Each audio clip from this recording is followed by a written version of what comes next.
gender inequality continues to undermine the social development of humanity. And every step must be assembled and put in place to make sure that we have gender parity and progressively work towards gender equality. This is one step in that direction. This morning, we are signing this ceremony that creates a movement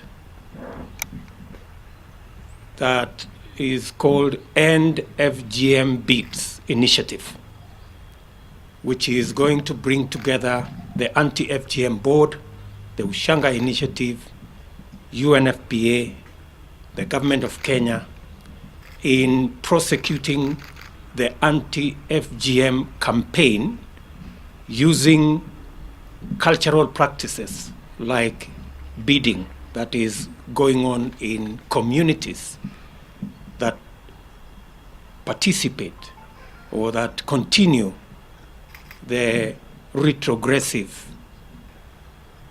FGM practices. It is all clear to the government of Kenya that FGM, or female genital mutilation, and early marriages undermine and create problems of health for our girls and women, problems with their education, and problems with their socio-economic development.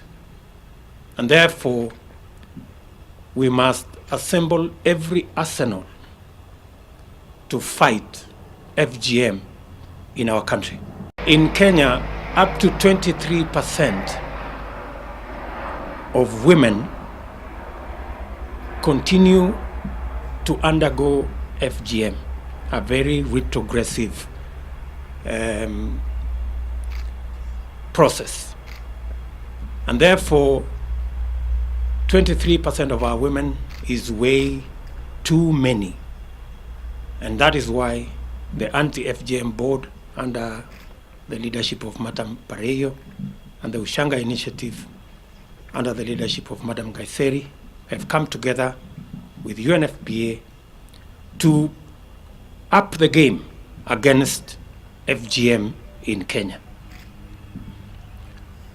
And this ceremony, and this signing ceremony today, that helps commercialize the cultural activity around beads in the fight against FGM, to ensure that those who engage in this practice have alternative progressive engagements that will make them do positive commercial initiatives that will empower them financially, provide money for them to take their kids to school, and meaningfully and commercially engage those who would otherwise be engaging in FGM, and organize them into cooperatives, organize them into commercially viable entities, and create the environment for them to be able to take their children instead to school, and for girls and our women to be engaged positively in matters to do with their socioeconomic development. FGM and early child marriages undermine the health, the education, and the socioeconomic development of our girls and women. And in fact, FGM, simply put, is violence against women. And we must stop it by all means. And every avenue must be used.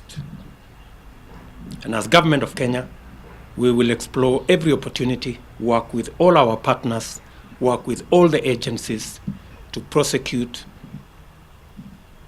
the movement against FGM and early child marriages.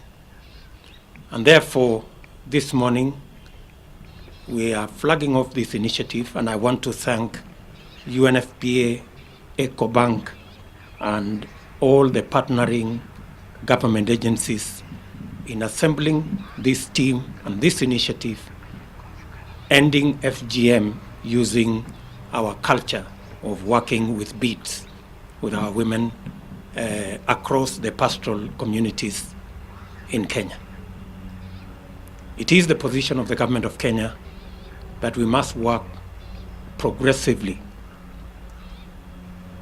and deliberately to end inequality in our country.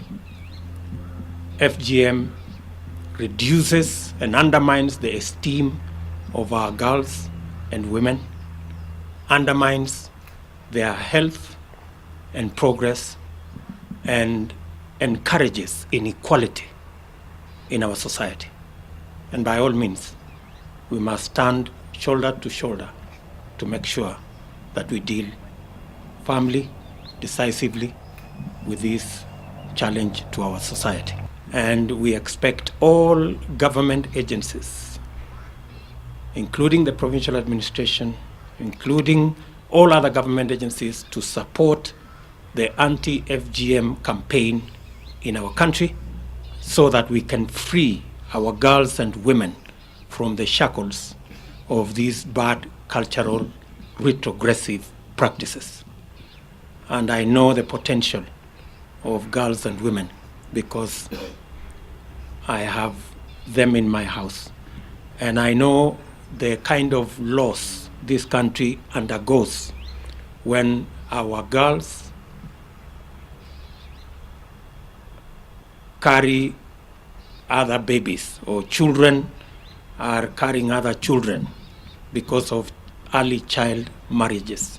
The kind of loss we incur as a country and the kind of potential that we lose from our women. And therefore, all of us as parents, as leaders, as members of this society, as Kenyans, we must come together and work towards eliminating early child marriages and FGM